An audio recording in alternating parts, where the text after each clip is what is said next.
ధర్మపురి అరవింద్ నిన్న మాట్లాడిన భాష ముఖ్యమంత్రికి వ్యతిరేక ముఖ్యమంత్రి గురించి మాట్లాడిన భాష మాత్రం అది హర్షింపదగది కాదు. అరవింద్ గారు అని చెప్పేసి ఆయన ప్రస్తావించాడు. నిన్న ముఖ్యమంత్రి గారు నిజామాబాద్ జిల్లాలో నిన్న జరిగిన సమావేశంలో ప్రతిసారి కూడా ధర్మపురి అరవింద్ గారు అని మాట్లాడాడు. సభకు వెళ్ళేటప్పుడు సభ వెళ్ళే ముందు కూడా ధర్మపురి శ్రీనివాస్ గారికి నివాళులు అర్పించి నిన్న సభ మొదలుపెట్టాం. అంత మర్యాదస్తుడైన ముఖ్యమంత్రిని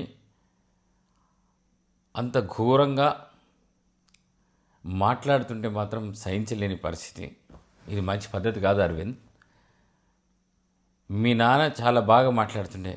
మీ నాన్న ఎప్పుడు కూడా ఇలాంటి భాష మాట్లాడలే, ఇలాంటి భాషను వాడలే. నిన్న ముఖ్యమంత్రి గారు చాలా మర్యాదతో ధర్మపురి అరవింద్ గారు అని చెప్పేసి మాట్లాడినారు. నువ్వు అసలు నిజామాబాద్కి ఏం తీసుకొచ్చినావు?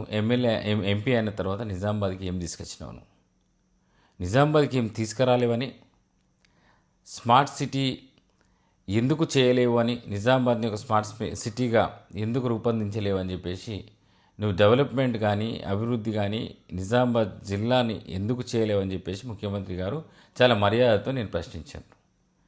అసలు నువ్వు ఎట్లా మాట్లాడుతున్నావు అంటే, ఒక రోడ్డు మీద పోయేవాడు భాష ఏది మాట్లాడుతుంటాడో, ఒక పార్లమెంట్ సభ్యుడిగా ఉండి ఆ భాష వాడటం మంచిగా అనిపిస్తుందా నీకు?